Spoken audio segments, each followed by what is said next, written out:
اب اللہ کو کون سی بات سے انسان رنج و تکلیف پہنچاتا ہے؟ وہ کون سی باتیں ہیں جس بات سے اللہ کو رنج و تکلیف پہنچتی ہے؟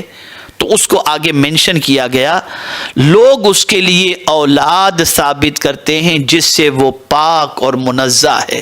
یہ نہیں کہ صرف کفار اللہ کے لیے یہ کہتے ہوں، یہاں تک کہ اس زمانے کے اندر فرشتوں کے حوالے سے یہ کہا گیا کہ معاذ اللہ وہ اللہ کی بیٹیاں ہیں۔ اس طریقے کے الفاظ اگر کوئی ایسا کہتا ہے تو رب قدیر جل جلالہ کو رنج و تکلیف پہنچتی ہے، لیکن چونکہ میرے مولا کی شان صبور ہے، حلیم ہے، وہ بہت صبر کرنے والا ہے، بہت برداشت کرنے والا ہے، اب وہ صبر اور برداشت کو آگے کھولا گیا۔ وہ کس طریقے سے؟ تو میرے پیارے آقا صلی اللہ تعالی علیہ وسلم کے پیارے دیوانوں، چونکہ میرا مولا پاک ہے اولاد سے، یعنی قل هو اللہ احد اللہ الصمد لم یلد ولم یولد، نہ وہ کسی کا بیٹا نہ اس کا کوئی بیٹا، وہ ان چیزوں سے پاک اور منزہ ہے، وہ تنہا ہے، یکتا ہے، اس کے جیسا کوئی نہیں، نہ اس کا کوئی بیٹا نہ بیٹی۔ اگر کوئی اس کے لیے ایسا مانے تو دائرہ اسلام سے خارج ہے، لیکن حد تو یہ ہے کہ صرف کفار نے نہیں، اہل کتاب کی عقل پر بھی پردہ پڑ گیا، اور انہوں نے بھی حضرت عزیر علیہ السلام کو اللہ کا بیٹا کہا، یہودیوں نے بھی اور عیسائیوں نے بھی حضرت عیسیٰ علیہ السلام کو اللہ کا بیٹا کہا۔ تو جب کوئی یہ کہتا ہے تو اللہ عز و جل کو تکلیف پہنچتی ہے، رنج ہوتا ہے، لیکن قربان جائیے چونکہ وہ صبور ہے اور حلیم ہے، اس لیے میرا مولا فوراً پکڑ نہیں فرماتا۔ یہ جملہ یاد رکھیے گا، اتنی ساری باتیں کرنے کے بعد، اللہ کو رنج و تکلیف پہنچانے کے بعد بھی میرا مولا فوراً پکڑ نہیں فرماتا، بلکہ اس کے یہاں قانون کیا ہے؟ قانون امہال ہے، مہلت دینے کا قانون ہے، ڈیل دیتا ہے، کل میرا بندہ سدھر جائے گا، کل میرا بندہ رجوع کر لے گا۔ اسی طرح سے آپ دیکھیں کہ بہت سارے لوگ اس قسم کے عقیدے کے گرفتار داخل اسلام ہو گئے، اور اس کے بعد اللہ کی توحید کا انہوں نے اقرار کیا۔ تو مولا مہلت دیتا ہے، مہلت دیتا ہے، صبر سے مراد یہ کہ مہلت دیتا ہے، وقت دیتا ہے اسے کہ بندہ کل سدھر جائے گا، کل توبہ کر لے گا۔ جس طریقے سے اس قسم کے عقیدے رکھنے والے کو وہ مہلت دیتا ہے، ایسے ہی گناہ کرنے والے کو روزی دے کر کے بھی وہ مہلت دیتا ہے کہ بندے میں تو رزق کا دروازہ تجھ پر بند نہیں کیا، تو کم سے کم گناہ کا دروازہ تو خود پر بند کر دے اور گناہ سے بچ۔ وہ مہلت دیتا ہے۔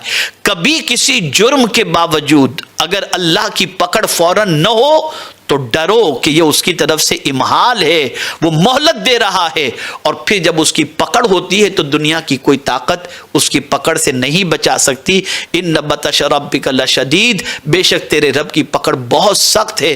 اللہ عز و جل اپنے حبیب صلی اللہ علیہ وسلم کے صدقہ و طفیل رب قدیر کی پکڑ سے دنیا آخرت ہر جگہ ہمیں محفوظ و مامون رکھے۔ تو وہ صبور ہے، اتنا سب پروردگار سنتا ہے۔ اور فرمایا گیا، دیکھیے حدیث مبارک، یسمعو، وہ سنتا ہے، اور اس سے زیادہ سننے والا کون ہوگا؟ آج بہت سارے لوگ معاذ اللہ یہ کہتے ہیں، میں تو زمانے سے دعا کرتا ہوں، مولا میری دعا کو معاذ اللہ سنتا ہی نہیں۔ یہ بندے کہتے ہوئے نظر آتے ہیں۔ وہ تو ایسا سننے والا ہے، ایسا سننے والا ہے، ایسا سننے والا ہے کہ رات کی تاریکی میں اگر کسی کالے پتھر پر چونٹی چل رہی ہو اور کچھ کہے تو مولا اس کی آواز بھی سن لیا کرتا ہے۔ یہ اس کی شان ہے۔ اس سے زیادہ سمیع کون ہوگا؟ اس سے بڑا بصیر کون ہوگا؟ وہ سنتا ہے اپنے بندوں کی فریاد، وہ اپنے بندوں کی پکار کو سنتا ہے۔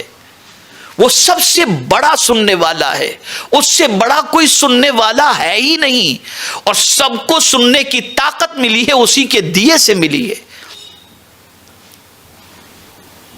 میرے پیارے آقا صلی اللہ تعالی علیہ وسلم کے پیارے دیوانوں، تو لوگ اس طریقے سے اللہ کے بارے میں بولتے ہیں کہ وہ سنتا ہے، وہ سنتا ہے، لیکن سننے کے باوجود، ناپسند باتوں کو سننے کے باوجود بھی وہ کیا کرتا ہے؟ اللہ تیری عظمتوں پر قربان، پھر وہ کیا کرتا ہے؟ فرمایا گیا ثم یعافیہم ویرزقہم، پھر انہیں صحت و تندرستی دیتا ہے اور رزق عطا کرتا ہے. یعنی ایسے کہنے والوں کو بھی میرا مولا صحت بھی دیتا ہے، تندرستی بھی دیتا ہے اور رزق بھی دیتا ہے. اللہ اکبر. یہ ساری چیزیں مولا کیوں کرتا ہے؟